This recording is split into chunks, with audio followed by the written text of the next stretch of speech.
Hello everyone, welcome back to my channel. তো আজকে কোনো ডেলি ব্লগ শেয়ার করব না। অলির জন্মদিনের দিনকে যে আইসক্রিমটা আমি বানিয়েছিলাম সেই আইসক্রিমের রেসিপিটা নিয়ে শেয়ার করব। তো চলুন, ফার্স্টেই ফ্যাট মিল্ক আমি বাজার থেকে কিনে নিয়ে এসেছিলাম, তো সেটাই গরম করতে বসিয়ে দেবো। তো দুধটাকে ভালো করে প্রথমে ফুটিয়ে নিতে হবে।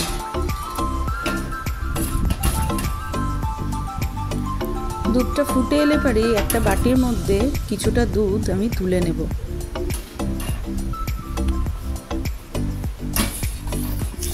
এই দুধটা এবার 20 মিনিটের জন্য ফুটতে থাকুক, আর এইদিকে আমি এই দুধটাকে একটু ঠান্ডা করতে দিলাম। তো এদিকে দুধ ফুটছে আর এইদিকে এই বাটির দুধটা হয়ে গেছে ঠান্ডা। এর মধ্যে ফার্স্টে আমি 2 চামচ গুঁড়ো দুধ অ্যাড করলাম। গুঁড়ো দুধটাকে আমি গুলিয়ে নেব। দুধটা কিন্তু হালকা উষ্ণ গরম থাকবে, পুরোপুরি একদম ঠান্ডা হবে না। দুধটা গোলানো হয়ে গেলে এরপরে আমি দেব হচ্ছে কাস্টার্ড পাউডার। ভ্যানিলাই দিলাম, কারণ আমার কাছে ভ্যানিলাই ছিল, কিন্তু বাজারে আমি বাটারস্কচ ফ্লেভারটা খুঁজতে গেছিলাম কিন্তু পাইনি। যাই হোক, 2 চামচ দুধ, এই 2 চামচ কাস্টার্ড পাউডার দিলাম, দিয়ে এবার এটাকে ভালো করে গুলাতে হবে। এটার ভেতরে কোনো লাম্পস থাকলে কিন্তু একদমই চলবে না। খুব ধীরস্থিরভাবে আর ধৈর্য নিয়ে কিন্তু এটাকে করতে হবে।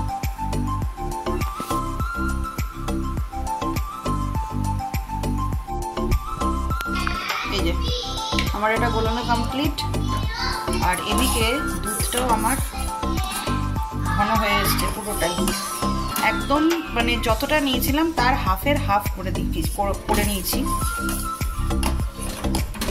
এরপর কিছু না, এটাকে এর মধ্যে মিশিয়ে দেবো।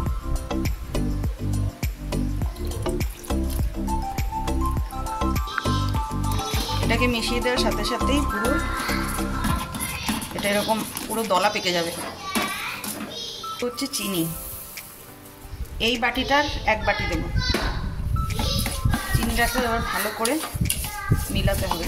আমি 500 দুধের করেছিলাম, তাই 500 দুধে 3 চামচ কাস্টার্ড পাউডার, 2 চামচ আমুল গুঁড়ো দুধ আর ছোট 1 বাটি চিনি অ্যাড করেছি।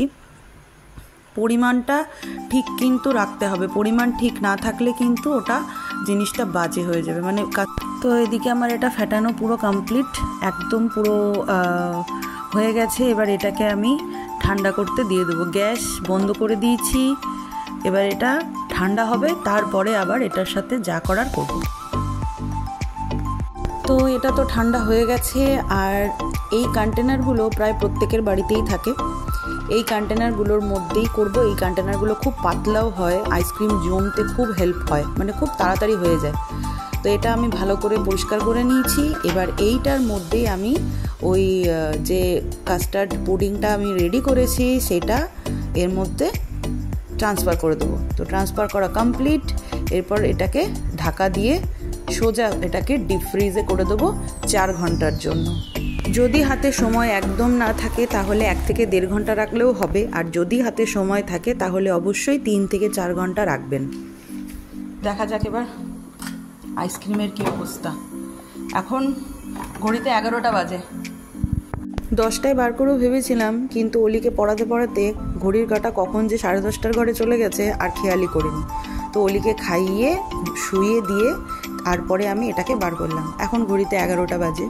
তো এখন কোনো অসুবিধা নেই, নিশ্চিন্তে আমি বাদবাকি প্রসেসিংটা করতে পারবো।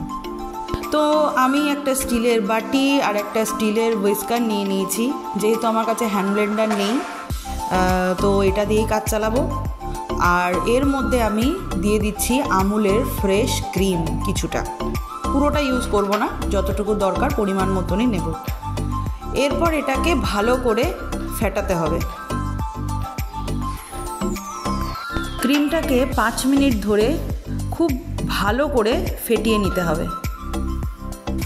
আমার ক্রিমটা ফেটানো কমপ্লিট। এরপর আমি এই যে এইটা এর মধ্যে অ্যাড করবো, করে এইটা দিয়ে তারপরে ফেটাবো।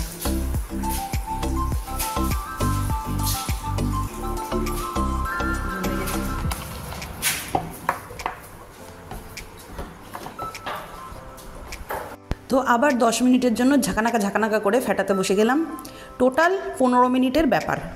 ভালো আসে। আমি একটু বাদামের গুঁড়োও অ্যাড করলাম, আর একটু কম করলে গুঁড়োটা ভালো হতো, কিন্তু হয়ে গেছে। আবারও এটাকে ফেটানোর অভিযানে লাগবো। আবার কিছুটা ফেটিয়ে নেব। অ্যাড করবো একটুখানি ভ্যানিলা এসেন্স। আমার এটা ফেটানো কমপ্লিট। এরপর এটাকে আমি এই কন্টেনারটার মধ্যে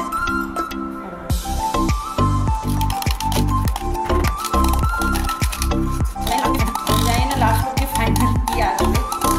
যদি ভালো হয় তাহলে ইচ্ছে আছে নেক্সট বার বাটারস্কচ ট্রাই করবো।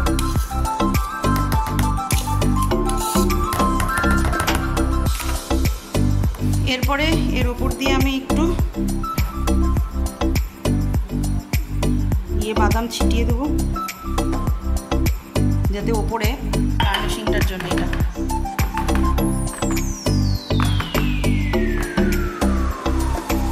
পুরো আমার আইসক্রিম একদম রেডি। এটা ঠান্ডা হয়ে গেলে পরে আশা করি ভালোই হবে। প্লাস্টিকটা না আমি এই ওপরটা ভালো করে মুছে নিয়েছি। এই প্লাস্টিকটা এর ওপর দিয়ে দেবো। মানে এক্সট্রা যে আমি যে ভিডিওটা দেখেছি সেখানে, মানে প্রত্যেকটা ভিডিওতেই দিয়েছে, যে ভিডিওটা দেখেছি না,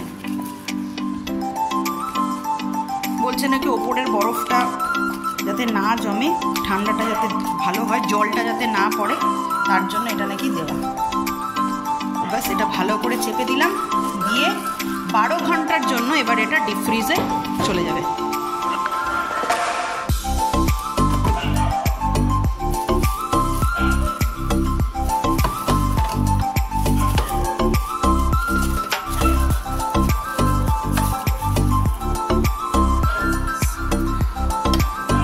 ঘন্টা না, উল্টে আরও 18 ঘন্টা হয়ে গেছে। 18 ঘন্টা পর এটাকে আমি বের করেছিলাম অলির জন্মদিনের দিনকে।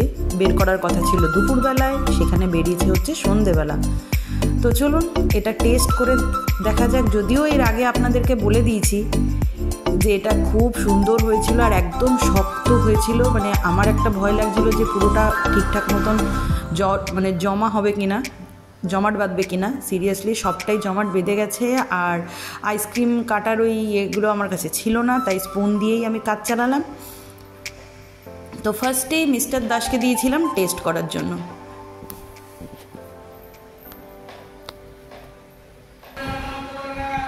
খেয়ে বলো কেমন হয়েছে।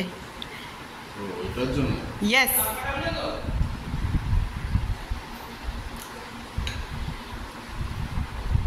অরিজিনাল রিভিউ দেবে।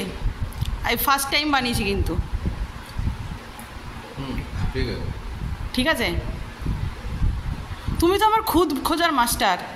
ঠিক আছে, রিভিউ। ফার্স্ট আইসক্রিম বানিয়েছি, আর প্রথম আইসক্রিমের বাটি মিস্টার দাসের পরে সেকেন্ড। মিস্টার দাস তো সবসময় রিভিউ আপনাদের দিচ্ছেই। বল।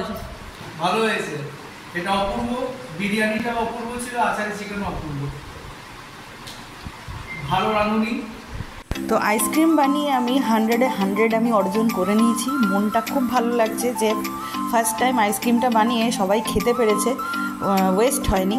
তো যাই হোক, আজকের ব্লগটা এখানেই শেষ করছি। কালকে নতুন আরেকটা ব্লগ নিয়ে ফিরবো। তো ততক্ষণের জন্য সবাই সুস্থ থাকবেন, ভালো থাকবেন, সবাইকে ভালো রাখবেন। দেখা হচ্ছে পরের ব্লগে। তো ততক্ষণের জন্য গুড নাইট।